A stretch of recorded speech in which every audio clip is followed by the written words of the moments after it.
goes up in the sky. Pretty soon you'll learn to fly. Well, I don't know. I don't know. I don't know where I'm gonna go when the volcano blows. Well, Michael quickly say to me, Mom, you better watch your feet. Lava come down soft and hot. You're loving me now or loving me not. Well, I don't know. I don't know. I don't know where I'm gonna go when the volcano comes.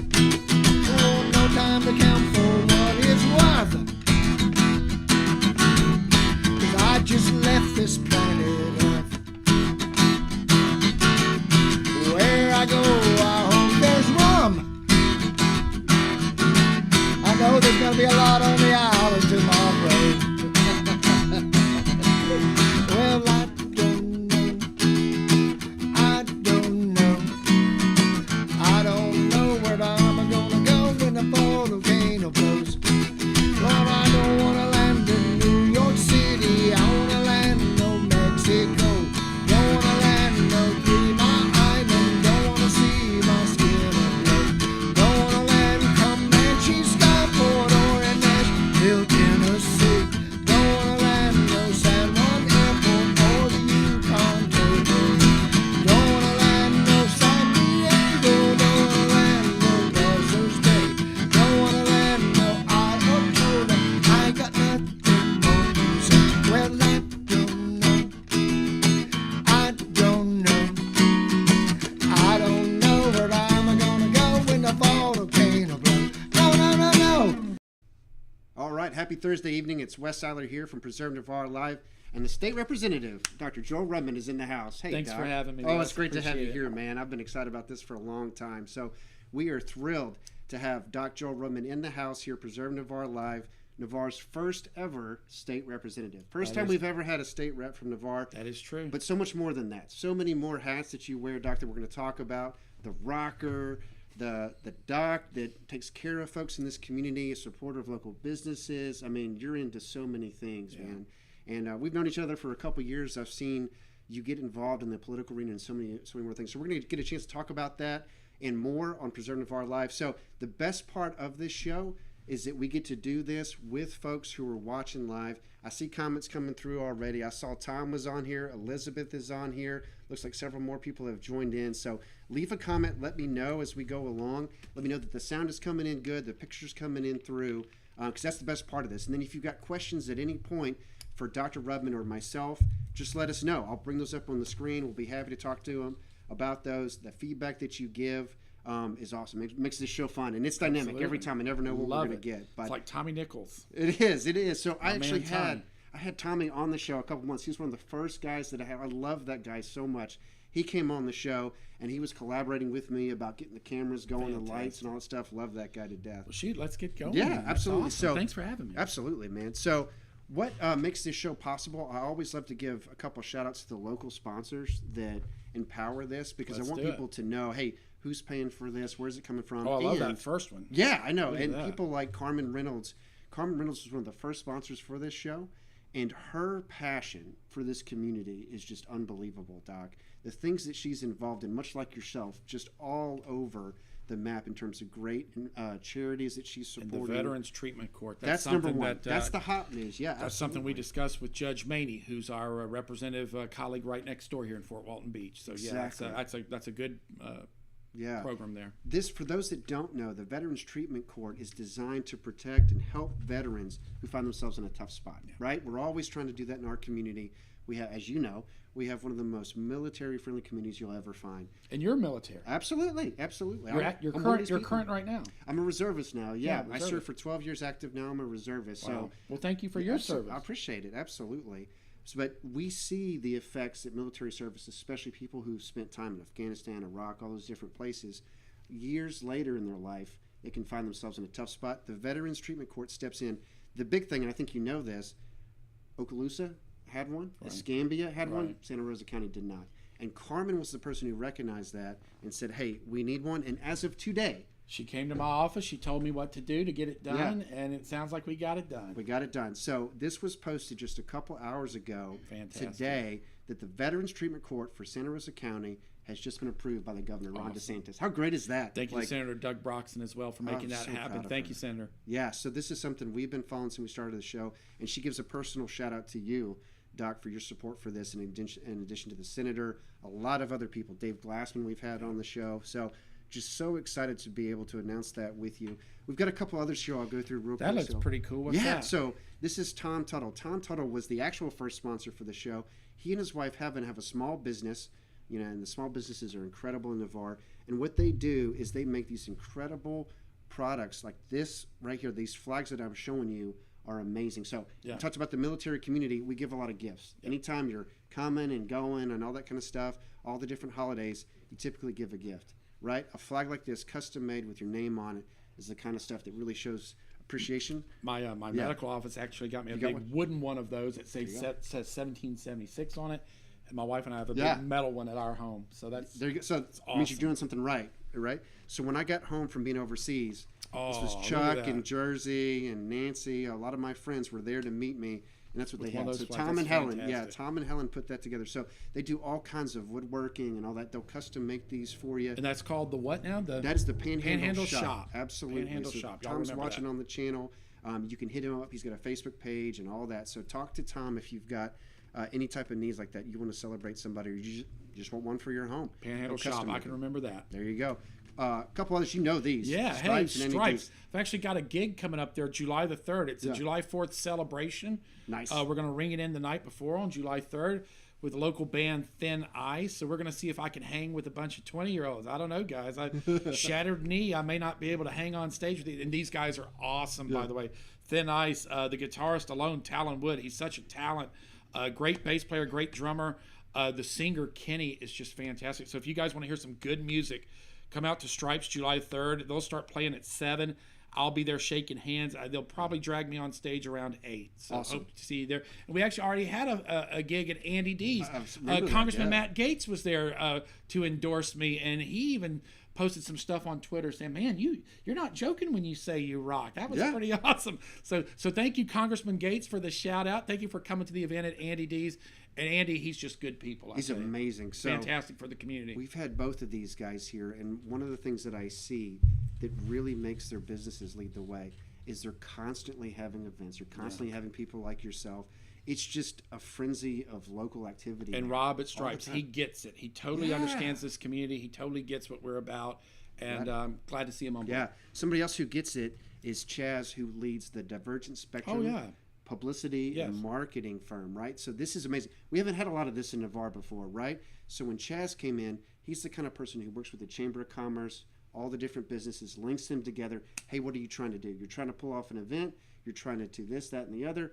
Me with trying to do this show. He's the guy who comes in and is like, let me tell you how to work the lights. Let me tell you how to work the cameras. He's a great guy. I met Amazing. Chaz I believe I met him at a Navar Chamber event. He was the sponsor that month. And during the thing, I walk up to him and start talking. He's like, he told me later, he said, I knew you weren't an average politician because most politicians wouldn't do that. Like, it's not election season. Why'd you come up and welcome me to the community? Why'd you welcome me to Navar? I said, because we need businesses like you. We need new blood. We need industry. We need job makers. And Chaz is certainly an entrepreneur. And again, shout out to Watching Chaz. him at the chamber is just injecting all this energy, and saying, hey, good for the community. We're going to do a full spread for every business that joins. Right? Absolutely. We're going to treat them nice and do this and the other. Watching him around this community is just amazing. And then the last one I love talking about the Turtle Center, very near and dear to my heart. Carmen Reynolds, another person who's very much involved with this. For those that are watching, the Turtle Center is up for the 2024 Community Choice Awards. So take a look on their Facebook page or their website. Vote for them. It's a vote.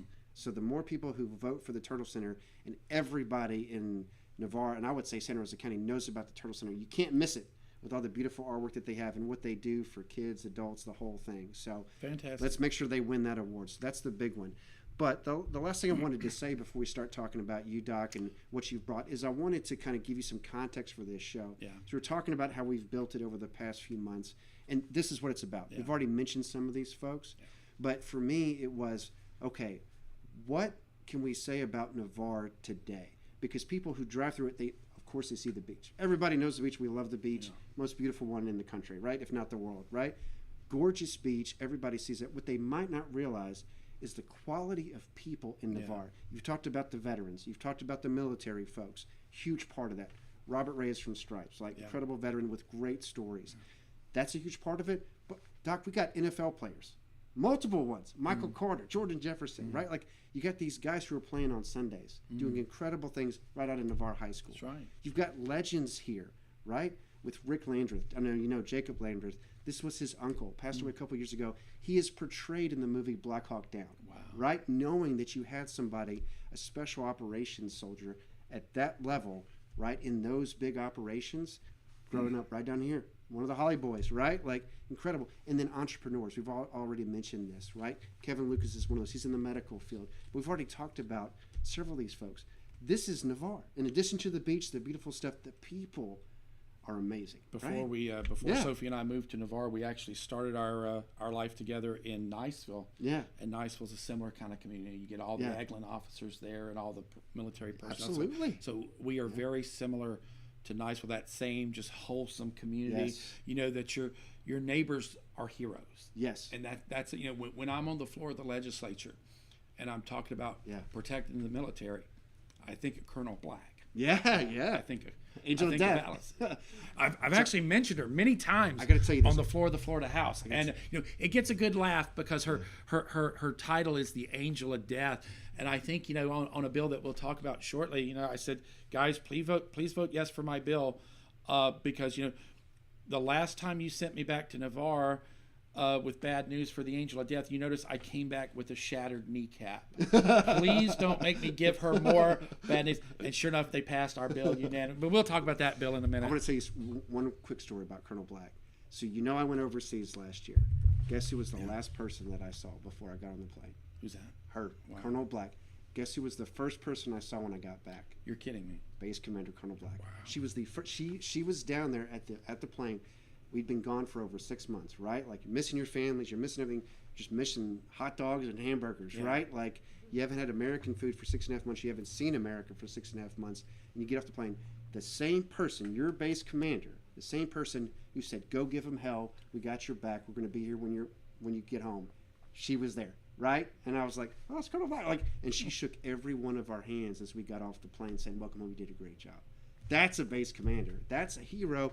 Right here in Navar. Lives right down the street, right? Like, that's who we are, Doc. And so my privilege and my joy in this show is every Thursday I get to come off work, come here and sit down with folks like you that make Navar what it is. So, and I'm sorry for getting a little choked up, but when you talk about your service, just thank you. I appreciate you so much. Yeah, absolutely. I don't think a lot of people know that about you. I really don't. Yeah.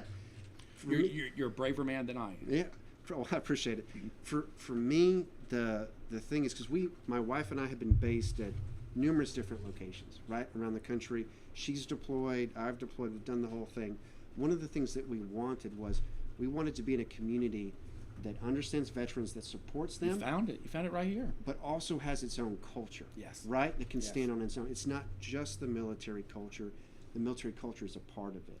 And that's the beauty of Navar, is you've got the beach culture. I'm a Southern boy from Tennessee. Yeah. You may not know from my accent, but I'm a Southern boy, and you get the Southern culture here, the beach culture, the military culture. It's this beautiful hodgepodge that comes together to make. Well, and I know we got a lot of ground to cover tonight, but just in terms of closure for this. So for me, having two kids go through Navar High School, for me, that's why the Navar-Niceville game was always the biggest rivalry. Oh, I bet. Yeah. Because starting our family, and our kids were basically born in Crestview, but we lived in Niceville at the time. So we've seen that military community, right? We grew up in that military. Our kids grew up in that military. Yeah. Our kids, we then moved them to Navar at a young age. We think this military community forgive me, Niceville, if I run for future office as state senate, but I feel like Navar can go toe to toe with Niceville 100%. on any front. I mean, our schools are just as good. Our kids are just as talented. We have engineers here, just like they have engineers for moms and dads in Niceville. So to see those two communities duke it out on a football field, that game always holds special significance 100%. to me. I just love that the rivalry, and I hope it becomes a big rivalry. It'd be a great one. Yeah. Navar can compete with any place. Anybody. I my wife is from New England. She's lived free or die from New Hampshire. There you go. And she had always thought we'd move back there, right? And I was like, okay. I went along with it for a little while, but she had not encountered this place. And when we got stationed here, we drove over that bridge for the first time. She's like, "What is this place?" And I was like, "Oh, it's just Navar. You know, we could live here." We're very fortunate to be here. That got her here, and then once she got connected to the church and got a job at Community Life, and she fell in love with the people here, then she was like, "We're not leaving." Right? Hence me switching to reserves, right? Well, on that, we can agree. It's a wonderful place. But I want to know more about you, Doc, because I've known you now for a couple of years. Okay. I've seen you do the work of campaigning. We're going to talk about Tallahassee, but I don't know if everybody knows your backstories. And you mentioned a little bit of it. Yeah, a little bit. But I'd love to hear this and some explanation as to why. Oh, is that picture on right now? Is it's that what on people right are now. seeing? Oh. So explain Okay, this gotcha. picture. Was this yesterday? So that was my first paying gig out of medical residency. That was my first job working just a few years ago in Niceville, Florida. There you go. That was actually a photo shoot I was doing for an article that was written about me because I'm also a former NASCAR doctor. I worked for NASCAR for something like 13 years. Yeah. And so one of the local magazines in Destin, they wanted to do a feature story on me. Yeah. And so they sent a professional photographer. That was one of the black and white photos he took. He said, "Hey, I want a photo of you just kind of looking at you," and you can tell it's old because there's paper charts there. Yeah. This is not the oldest photo I've had. So just no. I've had actual people on here, and I love them to death, but with like legitimate black and white photos. There you you know go. that I had to put color on for them to like show. So that was my first practice. That's great. You know, like you say, I'm a medical doctor. I'm a family doctor by trade. Yeah. You know, I grew up in the deep South in Mississippi. Did my medical school at Ole Miss. Okay. As soon as I got the chance to move to Florida, I did. You know, so I did my residency. They call it. Basically, you're a student doctor. I did my residency at Daytona Beach. Okay. And that's how I got hooked up with NASCAR. Got it. Other residency programs, you know, whereas other people were applying to the Mayo Clinic or this and that, you know, or Shands, I went to Daytona and I said, wait a minute, you can work when? Yeah. As soon as you get here, and you can work as Rusty Wallace's doctor. Yeah. And Dale Earnhardt, I get to treat Dale Earnhardt. How cool is so I said, that? you know, the Mayo will just have to wait. I'm going to go to Daytona. I'm going to work at Daytona so cool. International Speedway, and of course the big Halifax Medical Center. You know what's cool? And again, we'll get to the later part of my story later, but the people at Halifax Medical Center, when they need help in the legislature, they call me. Isn't that an honor? Yeah. Isn't that they know I'm going to be loyal to them back in Daytona because that's where I did my training. Sure, I'm thinking of like Donald Trump right now, right? I'm thinking of here's this guy who has all of this like exec experience, but he's also worked with people every day, folks, and that's his appeal. And that explains so much to me about your appeal is here's this doctor, and you know, doctors, we think of them in the lab and doing all this stuff, or like in the clinic, which you do, I'm sure. But you're also out with the folks, right? You're well, we're family doctors. I mean, like you say, like, you know, most family doctors are the only game in town. They're the only doctor in town. I mean, I trained at a program where I personally delivered over 100 babies. Yeah. And a lot of family doctors can't say that anymore. I've actually done a cardiac catheterization at Halifax Medical Center. Amazing. So they really taught us to be prepared for any eventuality. And then, of course, to kind of tighten the circle. So I always knew that I was going to come back and practice in the Panhandle, right? I've been vacationing here since I was a young boy. We saw Navar grow. I mean, we've been driving through Navar when it was just a spot in the road on the way to Fort Walton, you know, on the way to Okaloosa Island, and the best way, the Aloha Village, right? The island or the conquistador condominiums on Okaloosa. So Navar, there was very little here at the time, but I always knew I was going to practice back in the Panhandle because this was one of the first places I actually took my wife, Sophie. You know, Sophie's from Great Britain. Right. I met her overseas when I was studying. We got engaged. I brought her back with me. And other than meeting my parents in Mississippi, you know, the very next place I took her was right here. Nice. Isn't that something? So we always knew we were going to live in the Panhandle. I'm putting her on the schedule, so we're gonna get her on this show sometime. Awesome. We're gonna get her perspective on all this. I'm sure so she'll be coming. quite entertaining. It's coming. But that's amazing. So for you, it was always kind of a dream as well to be here. This is where everybody in Mississippi wants to move to. Are you kidding me? It's the same from Memphis. I mean, I'm sure that's why we're seeing the growth we're seeing now, because after all the COVID craziness, people are like, I'm done with this town. I'm done with Nashville. I'm done with Atlanta. I'm done with Dallas. Right. And people realize, hey, all my life I've wanted to move to Florida. Let's do it now. The free state of Florida. On the military side for me, they said, "Oh, your next assignment's D.C." in the middle of COVID. I was like, no thanks. I can leave, this beautiful place that my family's fallen in love with, that I've wanted to live in my whole life, right? Or I can go to D.C. I'm like, no, I'm good. I think I'll stay. I'll stay. And for me, it was always that same thing. As we would come down from Memphis for vacations, and I was just like, well, people live here, like, Mom, Dad, can I do that? They're like, when you're old enough, son, right?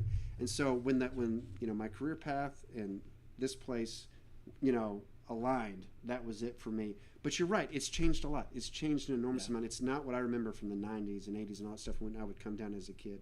It's changed a lot. But so for you, things have changed. You still got the medical practice. Still got the medical practice, thriving practice. Yeah. One of the biggest practices in the region, in the area. And that Sophie and I, we empty nesters, right? We got a kid in college. We got another kid who graduated college, who's got her own life now. And so Sophie and I, we were really just kind of looking to settle down. We're kind of on cruise control, got the practice running, and then COVID hit. Then this happens. Yeah, right.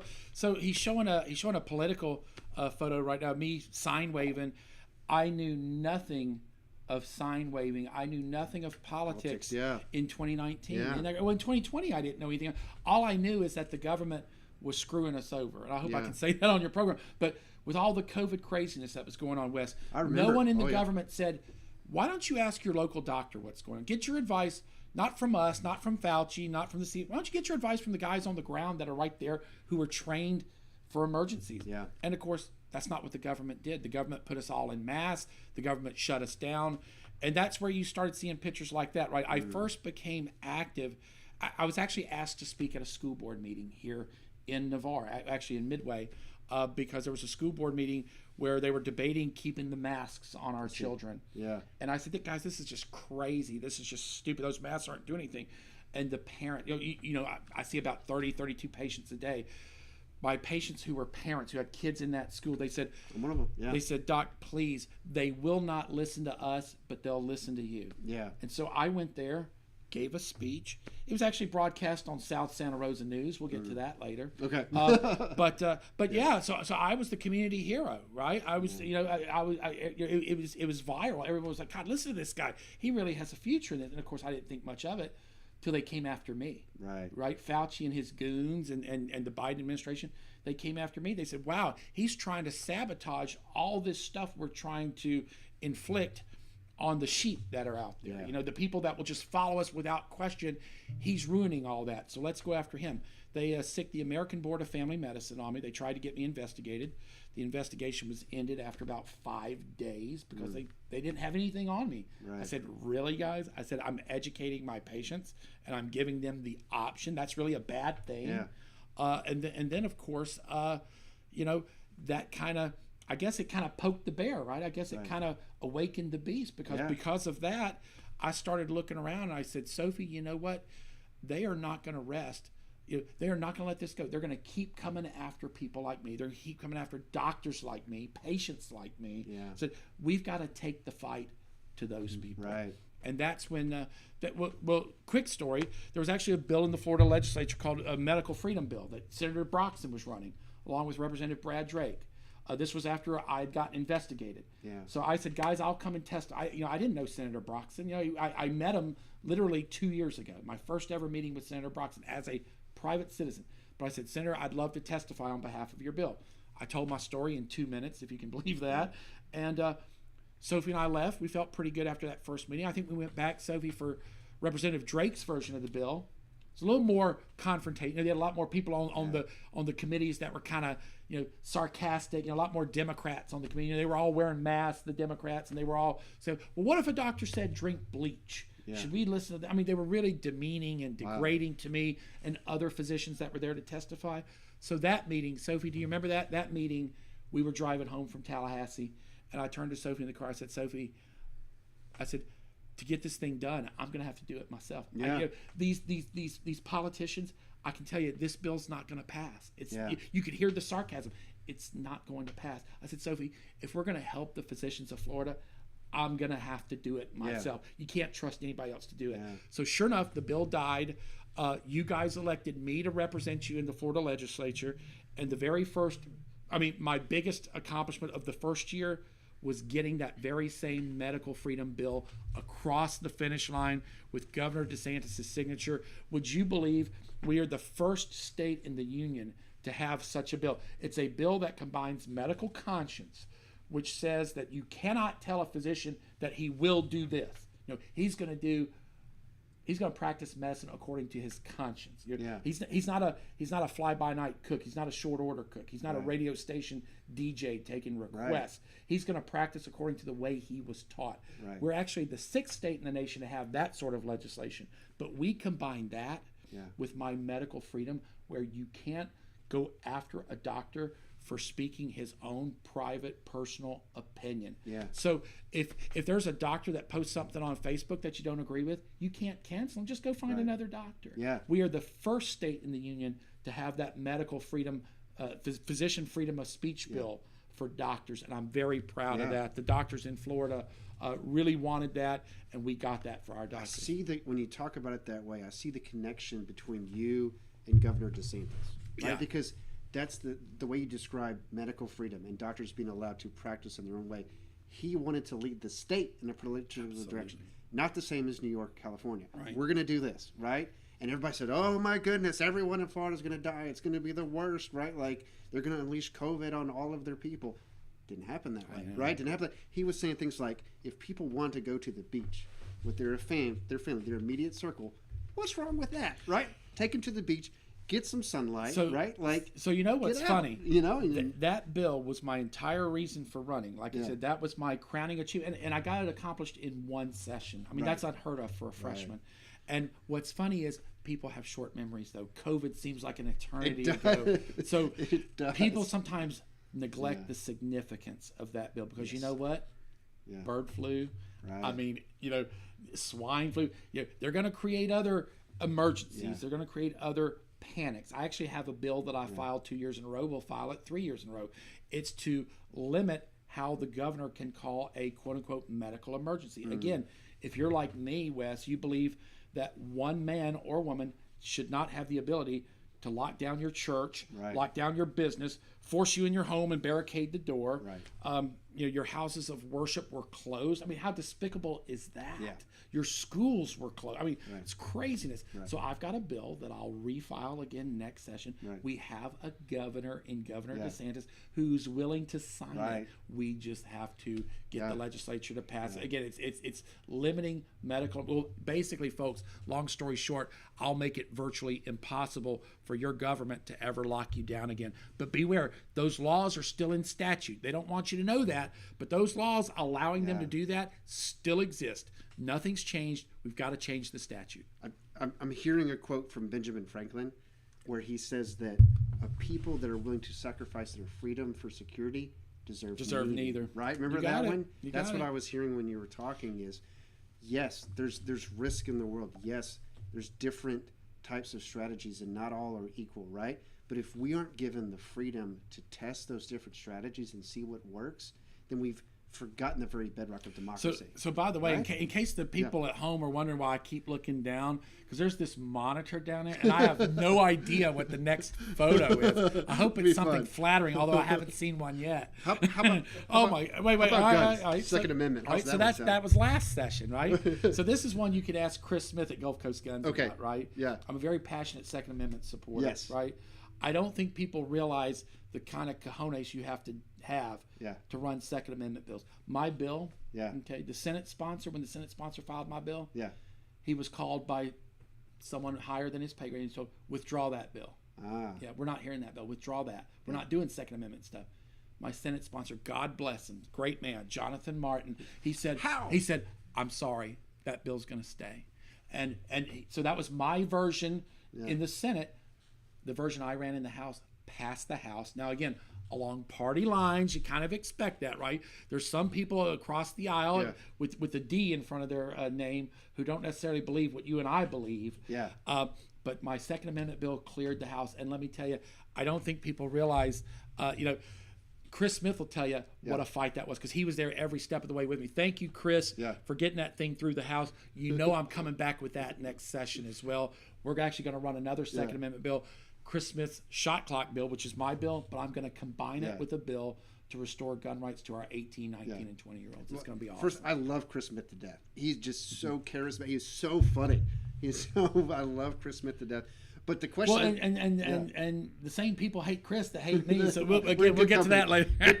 The second question: how do we get to a place in deep red Florida where the Second Amendment is controversial? I'm sorry, I'm trying not to yell, but that just blows people's mind that something as obvious as Second Amendment freedom is controversial in Florida. We're not talking about in North Carolina, we're not, Massachusetts. And we'll probably get to this later as well. If your viewers know me for one thing, so I'm the freedom doctor, right? So I'm all about First Amendment, Second Amendment, whether you agree or disagree with me. I'm all about the Bill of Rights, and most of my bills that I run, if not all of the bills I run, have some sort of tie-in to freedom, to you living your life. Yeah. So talking about living your life, tell me about this one. Wow. And I'm going to try not to tear up myself on this one, but I'm just going to let you set the stage for this. Because when we talk about, this ties everything together, because you have the right to be able to associate, the right to seek counsel from a doctor, the right to be able to own a firearm. What happens in this situation? Talk to me about this. I can't look at the monitor. This one is he's talking about the Cassies Law. I'll let you talk. All right. So this is one of those things that really hit home for a lot of us, right? This bill and what you did, I know this was close to your heart, because for you, this is one where you got into your office, you had a particular agenda, medical freedom, you got that accomplished, and then the unthinkable happens, right? And you have a tragedy right down the street. So Sophie and I, we were actually knocking on doors in Crestview. I remember it like it was yesterday. And we got the word that this young lady had gone missing on Navar Beach. And this never, guys, if you're watching from wherever, this kind of story never happens in Navar. We're a very close, tight-knit community. But you know what? The unity that came out of that, this community pulled together and came together. People that are fighting today, they need to remember where they were 2 years ago, because they weren't fighting 2-3 years ago. They weren't, guys. They were united together in a common cause to rescue a poor young lady.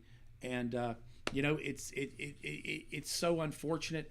And to hear that story on the campaign trail, that's when I think I realized just how powerful this seat could be. Yes. Because the medical freedom and all that, the Second Amendment, I get that. I'm strong on that. But I started asking around, can I do anything about that? Could I have made a difference in that story? And I met with some of Cassie's friends. I actually met with someone who's very close to Cassie, almost a godmother, if you will. I met that lady down. She actually was in Chipley, so we kind of met halfway. We met in Panama City at the Donut Hole. A lot of y'all probably know where the Donut Hole is. We met at a table in the Donut Hole, and on a little paper napkin in the Donut Hole, we literally wrote out Cassies Law. Her friend was telling me, well, maybe they should have done this. Maybe it would have been better if we had had that. We wrote down all of our ideas on a napkin, and there's the Cassies Law. Yeah. That's it. So when I talked about at the beginning of the show, what makes this community what it is, right? And again, it's more than beaches. It's that. You just said it, Doc. It's this community comes together for those that are in need, and we figure out how we do it better. We need to get back to that. Yeah. And guys, again, as your elected official, that's all I'm trying to accomplish here is bring this community together. Yeah. We could be as great as these towns that I'm mentioning. We could be better than Niceville. We could be better than Destin, but we have to come together. And it's okay to disagree, Wes. You and I don't see eye to eye. Yeah. Me and no one. Me and my wife don't see eye to eye, right? But you still go home to her at the end of the day. So it's okay to disagree, folks, right? Yeah. But we're gonna talk about some issues here later where, frankly, we just need to know how the community feels. We want to know. We want your feedback, because I can't represent you if I don't know what the majority of Navar wants. Yeah. So that's a lot in 2 years, right? That is a lot to cover. Well, and you left out the The other thing that I want to put a plug in for, one other thing that will impact people in our community and in the Panhandle, the combat medics bill. Yep. Let me find these guys. You got something There on it that? is. Oh my There it gosh! is. Look, you Got are it. on your Got it. game. Got Look it. at Got it. You knew all my bills. All right. So combat medics bill, Northwest Florida State College. They personally thanked me. They said, Dr. Rudman, you've made it easier for combat medics to transition into the nursing programs at these schools. Northwest Florida State College said that my bill is going to revolutionize their. They had to create so many extra slots to train nurses because right now, Wes, I don't know if you're aware of this, we have a nursing shortage in the state of Florida. I do know that, So we have combat medics with all this experience, probably as much experience as me, to be honest with you, and they just want to go to nursing school. My bill gives them a pathway to get there quicker. They get credit for the experience they have and credit for the hours that they've done in training. So, like I said, Pensacola State College, Northwest Florida State College, big supporters of that bill. And, before we move on, I want to jump back to one other thing. We had mentioned Colonel Allison Black, and I'd mentioned a bill where I referenced her on the House floor. Yeah. That was this last session. Oh, a bill that I've run 2 years in a row, got signed by the governor recently. It basically protects the private information of our military families, right? So you don't want the angel of death, who the Taliban feared more than anybody. You don't want them to do a simple Google search through the Florida Department of State and look through Florida records to say, oh, here's her cell phone number. Here's where her kids go to school. Here's her address. Why don't we pay her a visit? Yeah. So thanks to Jeff Holcomb, who's my fellow colleague and representative in the Florida House, he and I co-sponsored a bill that got signed by Governor DeSantis that once again protects your private information from evildoers and people who wish you harm. Yeah. I mean, so that is the least we could do. We call it protect those who protect us. Yeah, and that is fighting the current fight, right? Everything you've talked about at the time was the current fight that everyone's panicked about and that they're working through. And you're showing that leadership. The one that you're talking about, people may not understand. That's warfare in 2024. Yeah, that's how the enemy doesn't just go. The Russians, when they're fighting Ukrainians, they don't just go for the person. They're using social media to go after their family, right? Like that is widely known now. Is warfare now is very much cyber, IT, digital, right? Right. And so protecting our family. When I'm overseas, okay, and I'm fighting bad guys, I want to know that my wife and kids are safe. Exactly. Right? And everybody that's deployed with me wants that same feeling. That's what you're doing. Well, and just to wrap up this segment, so I guess what I'm getting at, as you can hear from those, how many did we mention? 4 or 5 bills? 5 bills? Yeah, big ones. So as you can hear, thank you. Because what you just said, Wes, that's the point I want to make to anybody watching tonight. If you want a representative who's going to run a bill that doesn't help anybody, maybe it lines somebody's pockets, maybe a special interest, maybe a lobbyist gave them that bill, well, then you don't want me as your representative. I am not that guy, all right? My inspiration, it's people like Matt Gaetz. That's who I look up to, right? He cannot be bought. Right. And ladies and gentlemen, I can't be bought either. When you look at those bills that we just mentioned, these are what we, in the business, we call these huge bills, right? Yeah, there's other bills, we call them brown boot bills. What's a brown boot bill? It's when somebody runs a bill that says, hey, all dog catchers in the state of Florida must show up to work with brown boots. Yeah. Okay, that's a bill. Okay, you can say you got a bill through 3 committees. You can say, okay, I got a bill passed, which I think some people in the community want me to do.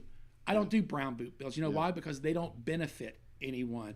That's what you call an egomaniac, someone who runs a bill just to see their name in the paper. I run bills that help individuals, people in our community. Tell me there's not combat medics in our community right here in Navar that are going to benefit from the bill that I ran. Right. Tell me there's not doctors in the Panhandle. I can introduce you to many doctors in Gulf Breeze, in Navar, in Pensacola, who benefited from our physician freedom of speech bill. The Second Amendment. Ask Chris Smith if he's thankful for me running that Second Amendment bill. Again, I know he is. No brown boot bills here. They're all going to be big bills. And if you guys send me back, if I'm fortunate enough to make it back to the legislature, I have a Democrat opponent, so I should make it back, right? You're going to see 7 colossal bills. I mean, we're talking life-changing bills in the state of Florida. And the resistance you face, because that's been a common theme, right? The resistance you face. For me, I look at every great leader that I look up to, right? Every one of the American founders, Matt Gaetz. Does Matt meet resistance? Of course he does. Yes, and that's the point is... Do you want him to give in? I don't. The question is, where's that resistance coming from and why? And when I look and I say, well, I got a whole lot of people that support me, and then I look at the resistance, and I consider the source, and I'm like, okay, that's not really, you know, worth it. I'm not going to pay a lot of attention to that. I'm going to look at the Cassies Law. I'm going to look at the combat medics. I'm going to look at the doctors, the people of my district. I'm going to look at those folks. Those are the folks that are behind me. Got it. I can handle this resistance for them. That's what you are elected to do. Well, and here's the thing, Wes, that I didn't understand when I went to the legislature. I thought it was going to be like medicine. I thought it was going to be slam dunk. I mean, because obviously there's right and there's wrong. Yeah. Right. Surely everyone agrees on what's just. You would think. And what's right. You would think, but it's not. Yeah. You get to the legislature, and people are already mapping out their careers. 6-7 years from now, when I have the medical emergency bill, which to me is frantic. We need that yesterday. Right. We need to take that authority away from our government. People say, "Oh no! In 6 years it'll pass. Just keep 6 years." Sir, madam, I'm not sure I have 6. I'm not sure we have 6 years. Right? There's a sense of urgency that I carry with me to Tallahassee, and people are like, "It doesn't work like that here. You got to give it 3 more years, 4 more years," and it's like it's.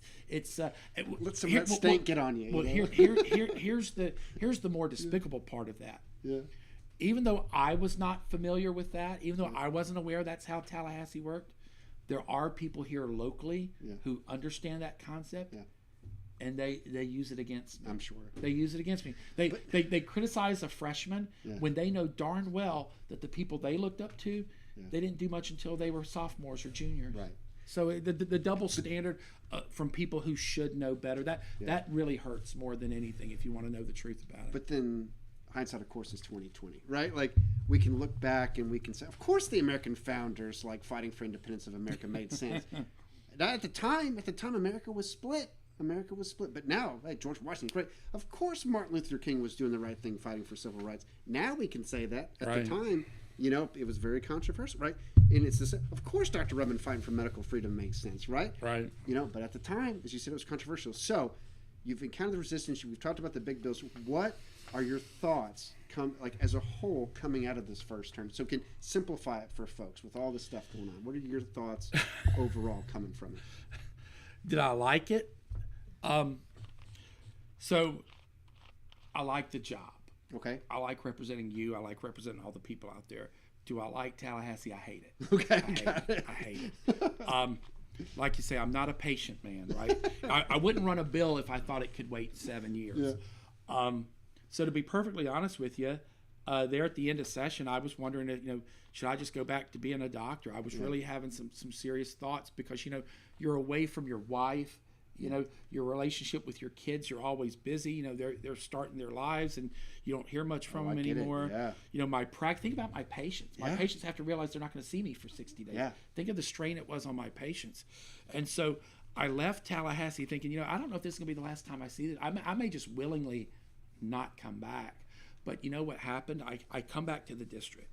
I see people like you. Yeah. I see people out on the beach. I see business owners here in town. I see people that have lost loved ones. Yeah. And they gave me new causes to fight for. They say, Dr. Rudman, have you heard about this bill? This bill would have helped my daughter. Yeah. Can I convince you to run it for me? Yeah. Dr. Rudman, have you heard I've been forced out of my home? Is there anything you could do? Dr. Rudman, my son's on Medicaid and he's not getting the care he deserves. Right. Is there anything you could do? So basically, I didn't want to go back. Yeah. But I found new causes to fight for. And, that's all well and good, Wes. And the other thing that I don't mind sharing with you, my fellow legislators knew that I was having doubts. They knew that it was tough on me, right? It means a lot when the next 3 speakers of the Florida House call you into their office individually, and they say, you're not going anywhere. You're not going anywhere. Yeah. This place cannot function without you, Doctor. I need your input. Yeah. And Wes, you see that, but I think you don't really appreciate it when you're in the whirlwind. I had colleagues, whenever there were healthcare bills, colleagues would call me ahead of time. They'd say, hey, Doc, is this a good bill? Like, you're on the ground. What impact will this bill have on doctors like you? Should I run it? Should I not run it? There's another bill I'll talk about just real briefly. We passed a workers' comp bill this year that basically paid providers more to accept workers' comp cases. I don't know if anybody out there's ever dealt with workers' comp. First of all, you can't find a doctor around here that takes it because the pay is so low. So quick story, bill was filed. They wanted to give doctors and surgeons something like 150% pay raise. So you can imagine, sounds like a lot, 150% of $1 is not a lot, so they get paid nothing to begin with. We were just trying to bring their pay up to comparable pay rates with other states. Yeah. Bill said we're going to raise their pay 150%. By the time it made it through the committee process, they had knocked, I think, the 150% was knocked down to 140, and I think even surgeons were knocked down to like an 80% pay raise or something like that. So I'm in the speaker's office. I think it was about my Second Amendment bill. I think I was asking, when are we going to hear my Second Amendment bill? I know it's coming to the floor. Can we get it on the floor? I think I was in there pushing hard for my Second Amendment bill, and I figured, well, while I've got the speaker here, hey, Mr. Speaker, what's coming of the workers' comp bill? Oh yeah, that one's coming up tomorrow. I said, well, Mr. Speaker, if you're going to pay anybody, you got to pay the surgeons, right? Because if someone slips and falls at Publix on the job and they dislocate their shoulder, I'm a family doctor, and I appreciate the pay raise, but they don't really need to see me. They need to see Andrews. They need to see the orthopedist. Sure. I said, so Mr. Speaker, I said, if you'll listen to me for 1 second, I said, the surgeons are the ones that need the money. After talking to me, all right, both surgeons and doctors got a 200% pay raise. Wow.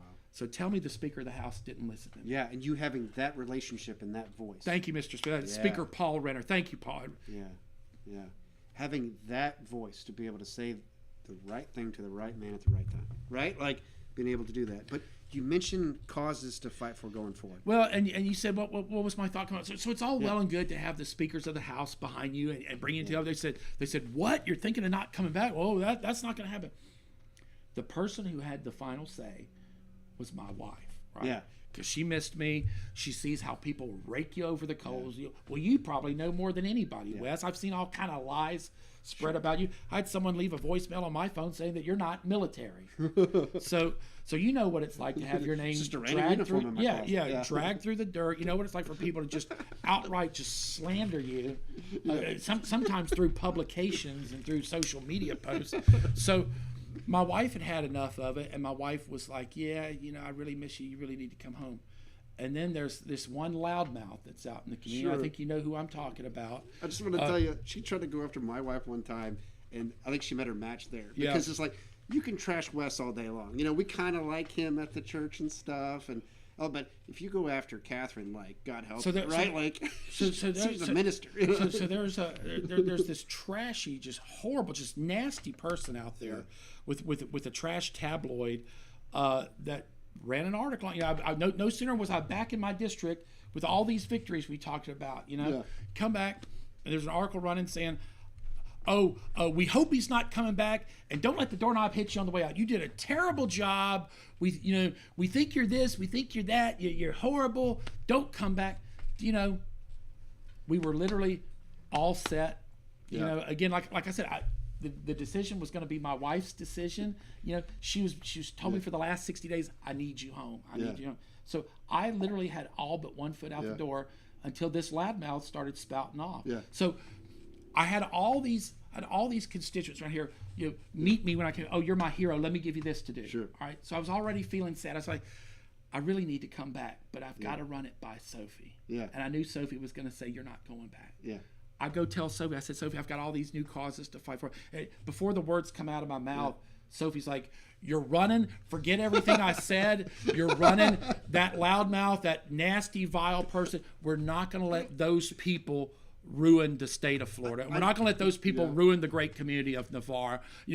So thank you very much. If not for your help, she probably would have let me sit at home. So thank you very much. I don't understand why people pay her credence, let alone money, when it's so obvious, because it's like her criteria for whom she supports and is against has nothing to do with the principles that you've talked about, right? Like these deep, affiliations based upon constitutional rights. It's if she can control you, then you're good. Well, then you're a true conservative, and if she can't control you, then you're a rhino. It's like it all has to do with control. That's all it is. You have someone who accuses me of being a rhino, but yet in her articles she attacked my Second Amendment bill.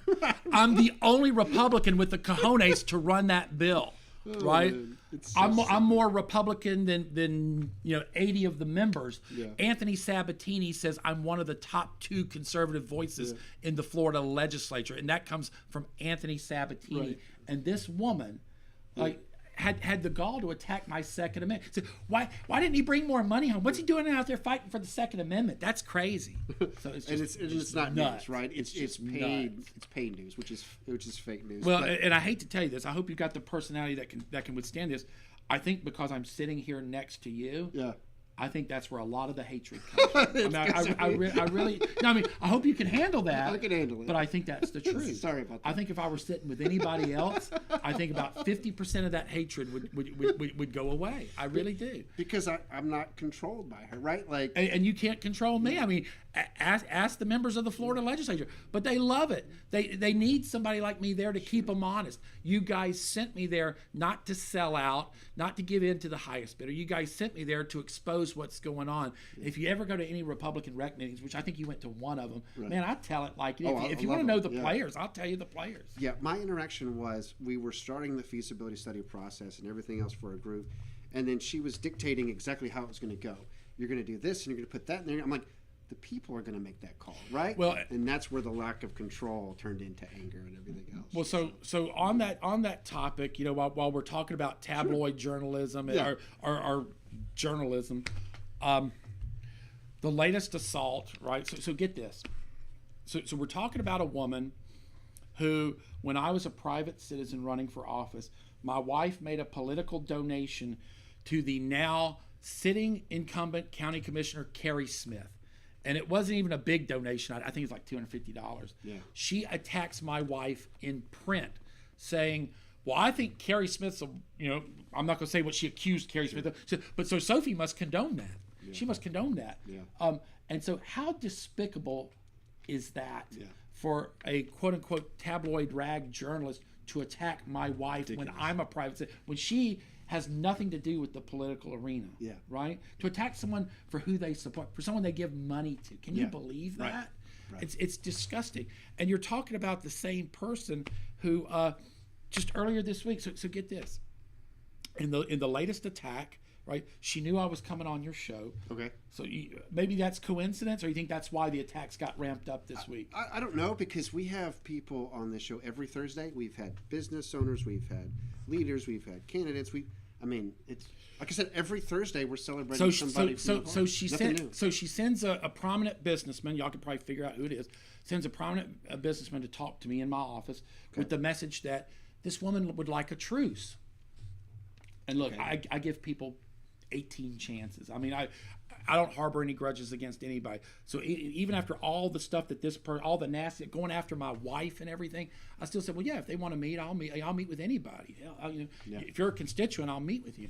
So 48 hours later, you see this attack piece today. Wow. After someone wanted a truce with me. Right. How despicable is that? Right. And one thing that I want everybody to know, while we were getting all teary-eyed and everything, you mentioned one of the bills that got me all emotional. When I was a candidate, when I was running for office, it was the anniversary of Cassie's birthday. Yeah. I held a meeting. I held a press conference at St. Sylvester's Church. It was called "Save a Floridian Every Day." We coupled what would become the Cassies Law with actually another bill that became law with Representative Salzman. It was to help the autistic community, the special needs community. I remember this. Yeah, it was basically an expansion of the SAFE program that we have here in San Diego.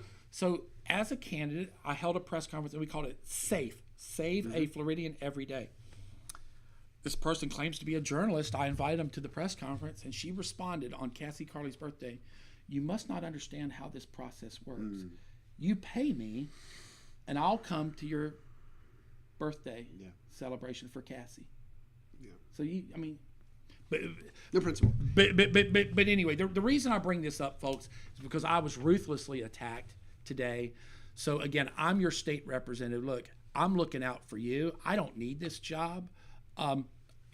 Like I said, I've got a burgeoning medical practice. I'm in it to speak for you. I'm your voice. We the people. That's what we still believe in, right? So as we the people, we are facing an issue, and this is why I'm on the program with Wes today. We're facing an issue where I've had many, many constituents come to me and say, "Hey, Doc, we want to incorporate Navar. We think Navar needs its own voice. Navar needs its own form of government. I've also had people come to me and say, Doc, we don't want Navar to be incorporated. We don't want to, we don't need that. It's funny because I was talking to a patient today. Now get this. This is how a conversation with us is supposed to go. I had a patient who's against the idea of incorporation. Now, they're relatively new. They don't know the history. Sure. They probably haven't run into a lot of the problems that, say, your supporters have. But this patient was anti-incorporation. Okay. And we were talking about it and whatnot. And we had a civil conversation. And I said, well, here's my issue. I said, as a state representative, I said, this isn't a rock concert, where you split the audience down the middle and go, people over here, scream for me. People over here, scream for me. It's not like the Kiss concerts where who's louder, Facebook comments. This publisher thinks that because her voice is amplified, her voice should be the only one that matters. And of course, we can't do that, right? We have to go by the majority's opinion. Right. So to that end, you represent a group that wants to incorporate Navar. Right. Now, what the statutory requirements are. You've already met those requirements. Right. Have I run your bill? No. Why not? Because I put an extra hurdle in your way. I said, Wes, if you want me to even look at your papers, you need to show me that the majority of citizens within the catchment area are behind you. Right. Whether it's a straw poll, whether it's a non-binding referendum, we need to see a show of majority support. Otherwise, no offense, I don't want to know. Sure. Right? Yeah. And yet you're still talking to me. You're not shooting my windows out. You're not slandering me in the press. How come you can understand that I stand on principle and other people can't understand? Because the principle that you are taking that from is the constitutional principle that the people should speak, right? A vote makes perfect sense to me. It's not this, made up requirement or this conjured up obstacle. You have to get this number of petitions even though there's no law, or you have to have a third party do your study because it's going to the people. So if you don't mind, I want to speak directly to the people who are against incorporation, because I want them to understand what's going on here. As your state representative, right, everybody is welcome in my office. I hear opinions all across the spectrum. When it comes to local bills, when it comes to local legislation, right, I am your rep. I do what you tell me to do. But it doesn't mean if you represent 4% of the population, I'm going to do what you want, right, when the other 96% say no. So I've got to know where the community stands on an issue. If you want a perfect example of that, look at the failed water bill that happened this last session, right? That was a bill where we thought we were doing good for the water companies on the north end of the county. We quickly found out that they did not want that. Right. And as their state representative, I worked with them tirelessly to get them to a place where they were comfortable. And we decided to let that water bill expire. So again, we listen to you, but we have to have a sense, we have to have a barometer of where the population is. Because right now, all I hear is screaming. Right. All I hear, you certainly got the one crazy person on the other side screaming, right? Look at my Facebook page today to see all the nasty, horrible things. This woman came up to me at a Matt Gaetz event where basically I'm speaking before Matt Gaetz. It doesn't get any better than that for me, right? That's probably the pinnacle of my career. She comes up to me and she says, quit lying about me. Like at a Matt Gaetz event. Everybody else is shaking my hand saying, hey, what a great representative here. She comes up to you. She's just vicious and vile. But anyway, my point is, I don't need to hear from people like that. I don't need them yelling and screaming.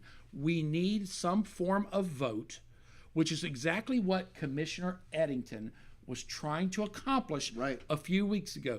Commissioner Eddington gets it. He represents this area as far as the county is concerned. Commissioner Eddington gets what I get. He gets it from all sides. So he's like, doggone it, we've got to know where the compass is on this. Has Navar reached a tipping point where more people want incorporation than not? And frankly, when people are yelling and screaming, it's hard to know. So what Commissioner Eddington proposed a couple weeks back at a Board of County Commissioner meeting was that there be language put on the ballot identical to the language in 2014. Simple question. Would you like your state representative to explore the possibility of incorporation. Very simple premise. Do you want me to stick my nose in it or not? Because right now I have nothing to do with this man. I don't do anything. I'm not running any bills. Right. I've told him I'm not going to run any bill until you show me a vote that shows that you have majority support. This is exactly what Commissioner Eddington proposed. You were there. Yeah. You were for it. I've also told this man that any movement to incorporate Navar, as long as I'm running the show, as long as I'm in the House or the Senate, they get one shot at this. So folks, if you want this issue to be over and done with, you should want to vote now, because we can end this. If he doesn't have the votes, it's over for as long as I'm in Tallahassee.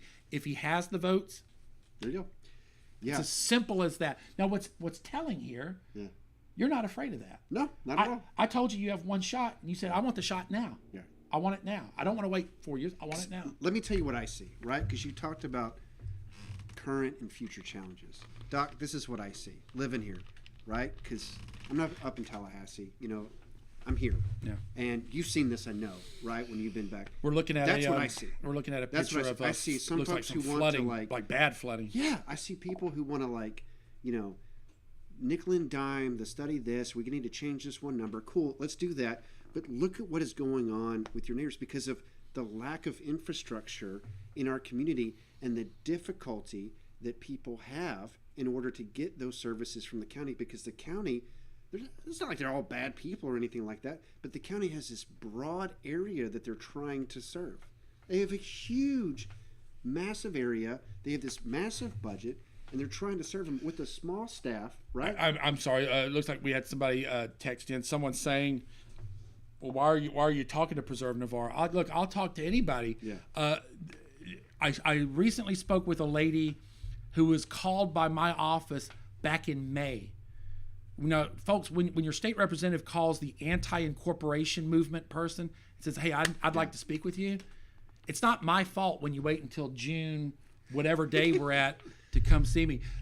Guys, she stonewalled. She put me off.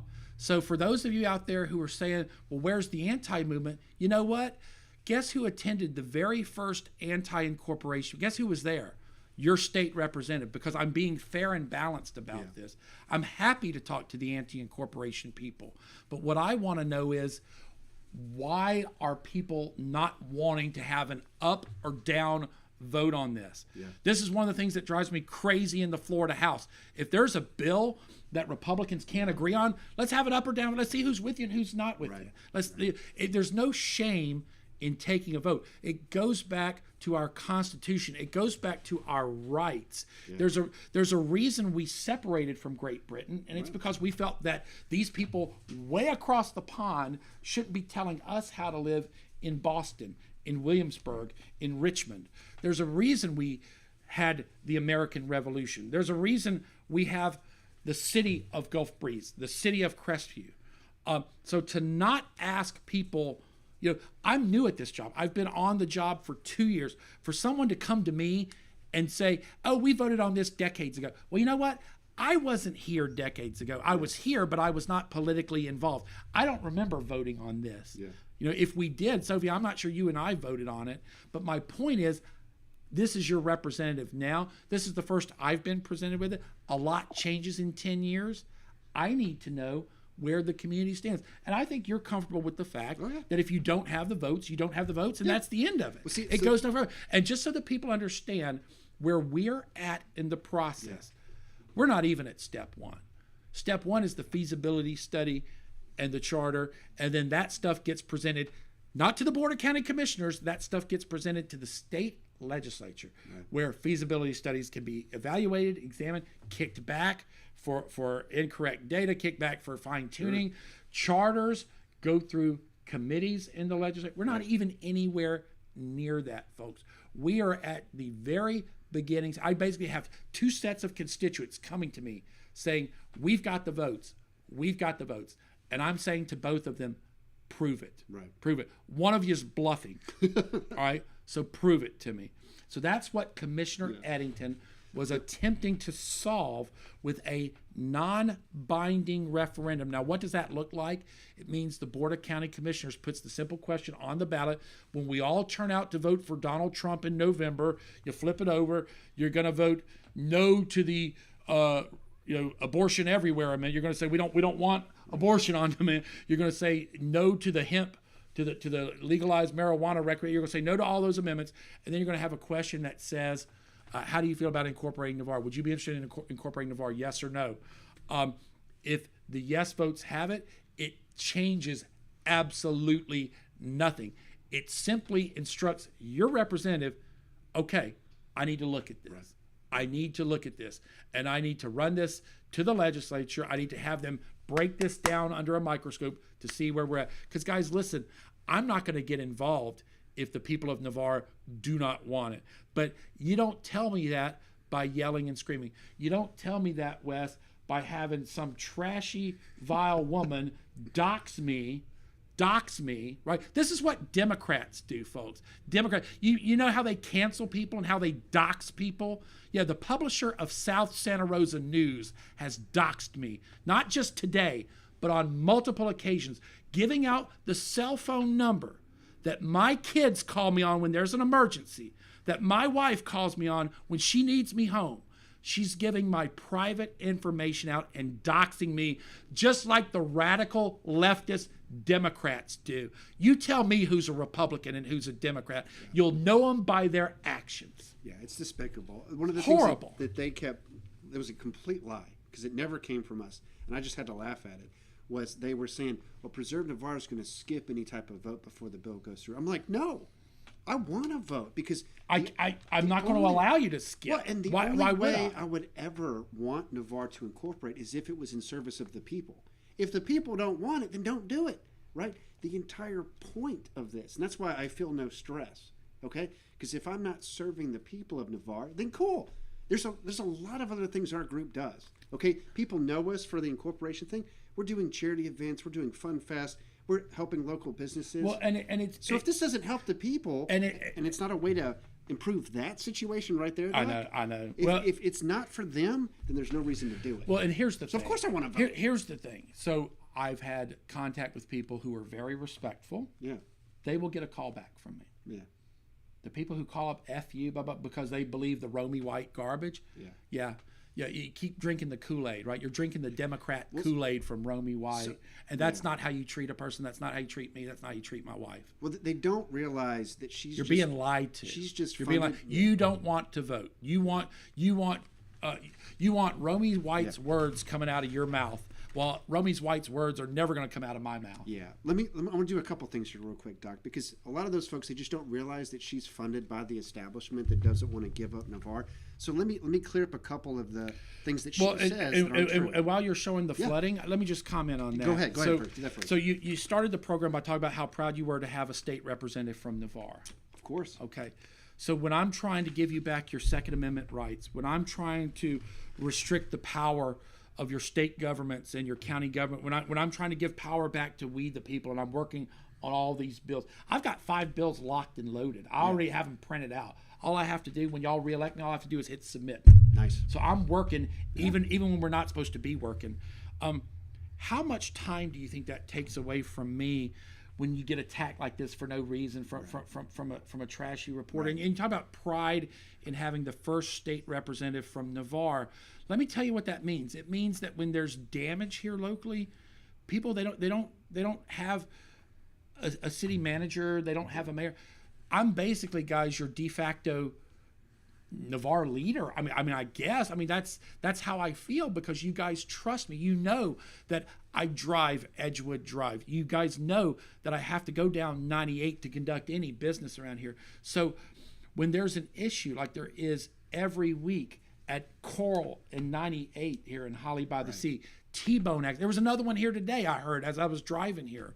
So they're like, I drove on the scene of a T-bone accident a couple weeks ago. And let me tell you, it was gruesome. It was horrible. Yeah. Of course, as a doctor, I jump out to try and help, but paramedics were already on the scene, and so we're good. But my point is, people trust me. They call me when Shirley Brown and Charlie Brown's commemorative sign designating Highway 98 in their honor, when that sign got demolished, people call me, say, Doc, can you get that thing replaced?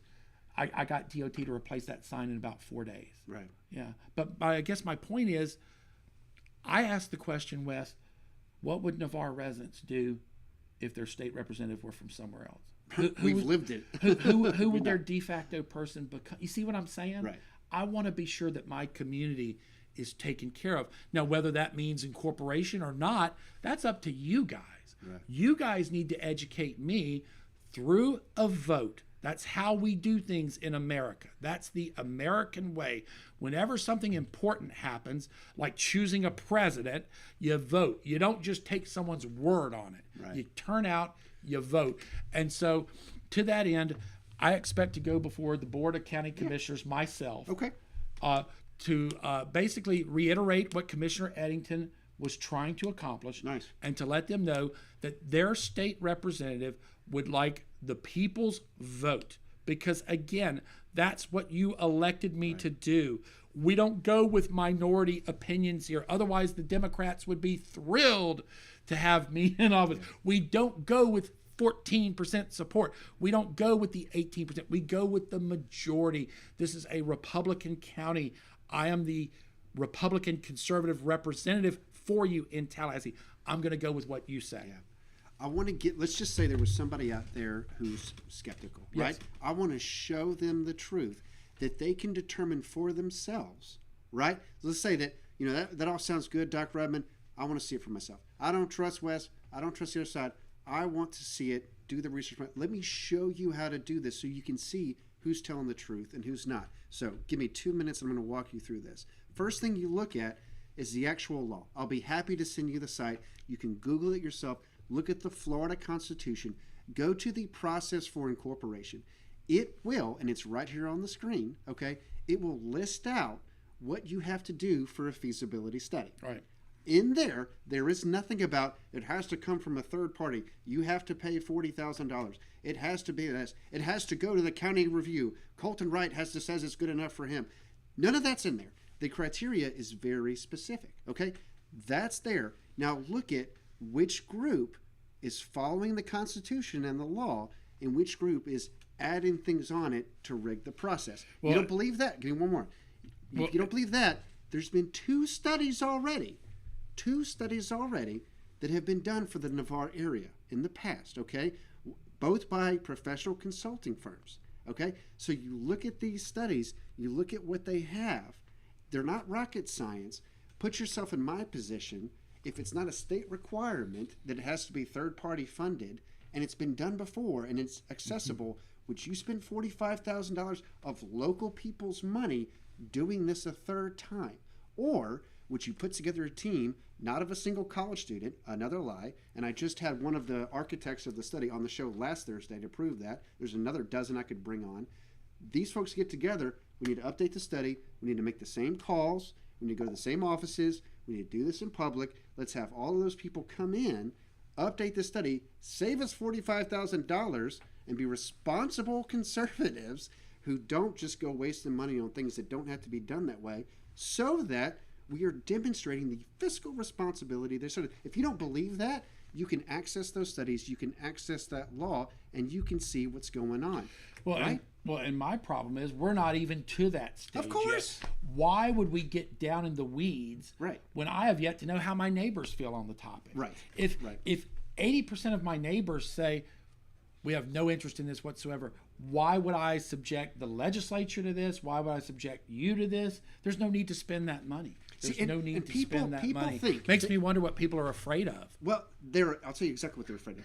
They're afraid of, they think that I have some type of personal agenda, that Wes wants to be the mayor of Navar, and he's got this agenda that he's going to... Can I tell you who I'd like to, Yeah, go ahead. We have such great leaders in the area.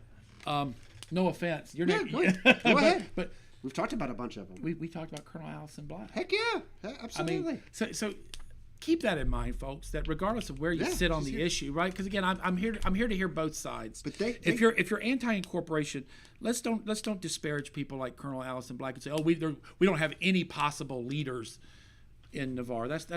That's just not true. And but again, it's up to you guys. Right. It's up to you. I'm your vessel just like I was for the Cassies Law. That was the speech I gave on the floor of the Florida House. I said, this isn't my bill. I was just the vessel. Yeah. It was her friends that got the Cassies Law made and passed.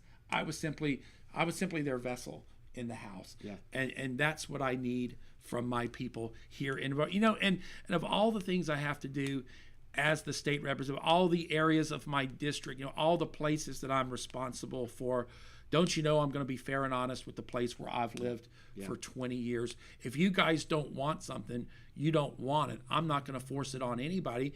And if you don't believe me, ask those 19 different water districts in the north end of Santa Rosa County where I met with them time after time after time. Right. They didn't want the water bill. They didn't get the water bill. Right. We nixed it. Right. So if you don't think you can trust me, go ask those water companies in the north end. They know I kept my end of the bargain. Well, and you'd be surprised, I think, how similar our positions is on this, because yes, I believe that a city can bring a lot more infrastructure. I've seen the evidence. I'm convinced of the projects. I see what's going on. I've talked to Gulf Breeze project managers and so on. Wes believes that, right? I'm not shy about what I believe. I never have been, right? But if it's not what the majority of Navar wants, then cool. Cool. I'm not going to lose sleep either way. And that's right? and that's your fight. Like I said, that's let your fight. Choose. I mean, and just like the anti-side, let's work for me. they need to get their message out. I mean, that's what this is about. It's not about who can scream the loudest. Right. It's about where the community stands on this issue. And in my opinion, the best way to do that, and this is where I'm really disappointed in the anti-incorporation movement. I've told them, one shot. If you've got the votes, let's take the vote tomorrow. Why don't y'all go to the Board of County Commissioners with me and say we want this vote as soon as possible because we have the votes. We want to kill this, kill it dead, kill it. Dr. Rudman's probably going to be in office, for a while, and this thing's going to be dead for a long, long time. But instead, their attitude seems to be, well, if we yell and scream in front of the county commissioners, for some reason, they'll stand down. They'll be afraid to go against us. They won't ask the people directly what they want. Right. To me, it's always been about we the people. That's what it was about when I spoke before the school board, my very first entry into the political arena, speaking in front of the Santa Rosa County School Board saying, get these masks off our children. It's always been about we the people. I just need to know what we the people want. Yeah, absolutely. I'm in the same place, right? So I want to wrap up here a little bit because we've covered the grounds for principles. I appreciate the discussion and everything else that we've had on incorporation.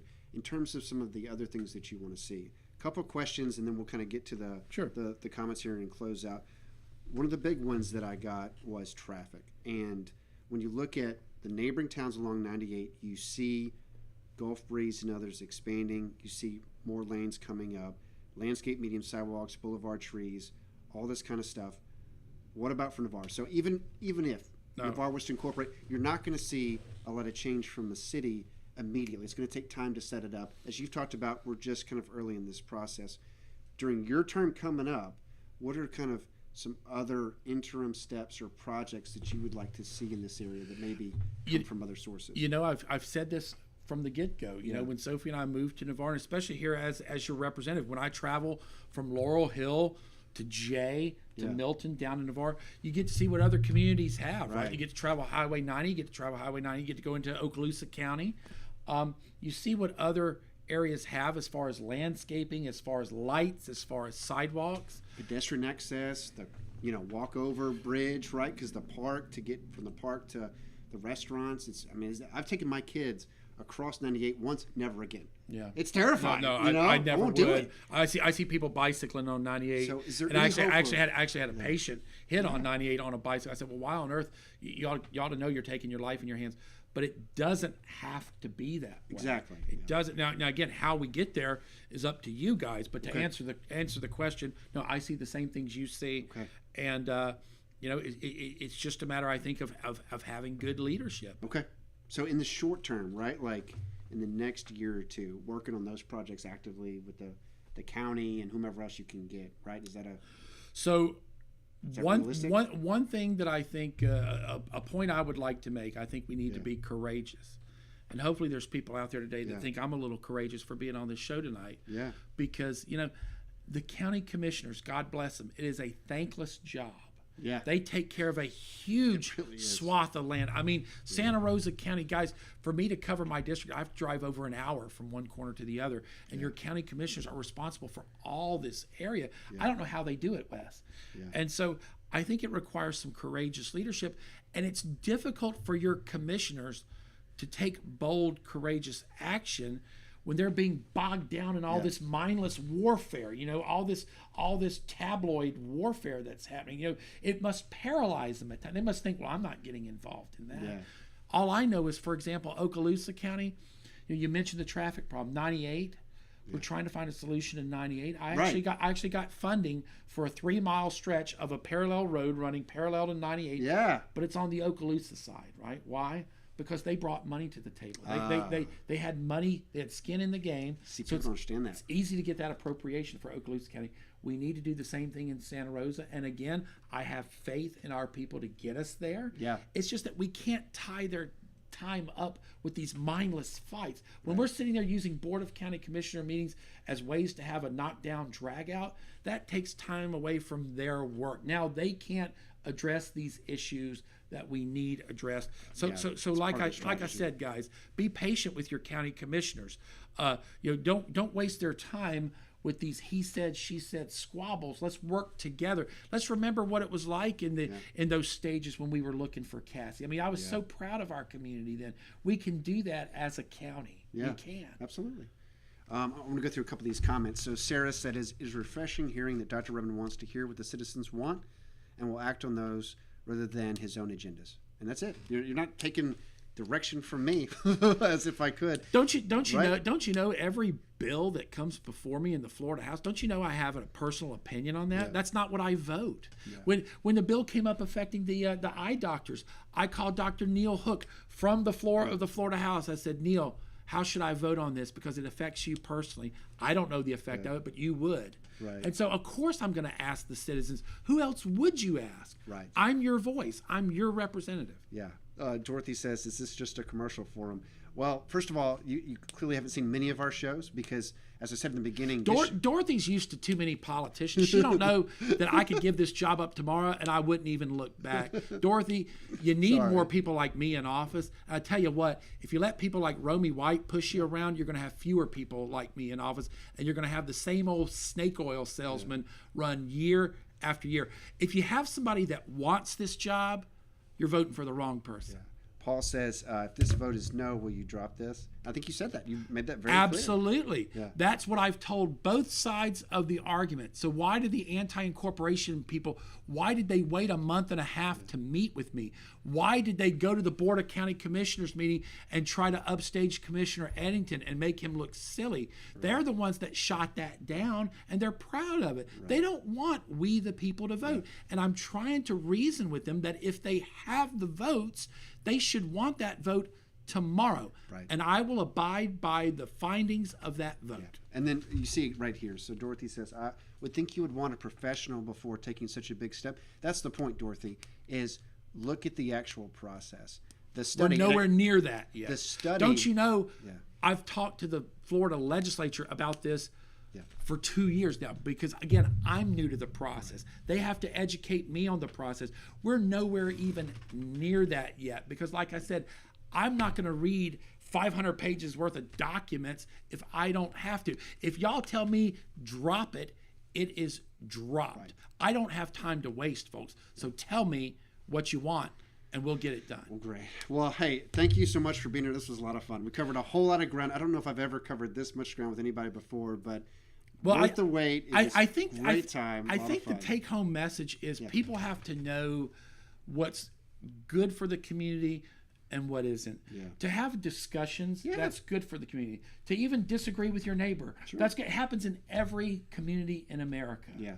To curse someone out, to slander someone, to attack someone's wife in print, to dox a public official, right? Yeah. Yeah. This is beyond the pale. You cannot endorse that type of behavior, and you can't financially support that type of behavior. It's this, ladies and gentlemen, this is a George W. Bush moment. You're either with us or you're against us, right? If you endorse everything that's wrong and evil in the world, well, then you're no friend of mine. Yeah. Right? Because I'm doing this for the right reasons. Yeah. Like I said, my mission was accomplished after the first session, and I'm still here. Why? Because you gave me other agendas to fight for. It's not just medical freedom. You guys have a lot of needs out there, and I'm trying to meet all of them with 7 new bills next session. You got to be patient. You got to give me time. I'll listen to each and every one of you. But when people want to shout you down, when people say I shouldn't have the right to hear what you want me to do, those people are evil. Those people are wrong, and you need to banish them from this community. Yeah. And what I want to say, aside from all the incorporation discussion, right before we even got to that stuff, the things you've done on behalf of Carly Cassie, the things that you've done on behalf of combat medics, military spouses, the things that you've done for doctors, for Florida as a whole during a tough time that you said it's too easy to forget. Yeah. Because of those things, right? We're grateful to you. We're grateful for the time that you've given, that you've sacrificed. You talked about military service, and I said the same thing to Tommy. I said, but you're just as much of a servant to the people in a different way, perhaps, but in an equally valuable way, because someone had to be there to say, hey, Speaker, don't forget about these folks. Yeah. Someone had to be there in the House and say, hey, we've got to stand up for freedom on this ground, on this ground, on this ground, right? And that was you. And so I believe that God has used you. They picked the right man, right, to vote. But before the people picked the right man, God picked the right person and put him in the right spot when it was most needed. So thank you on behalf of all of us. Thank you on behalf of the people that support this show of Navar, all the great work you're doing, and I can't wait to see what you do next, bro. You're a class act. I appreciate it. All right. Thank you so much. Hey, thank y'all so much for watching the show. It's been a lot of fun.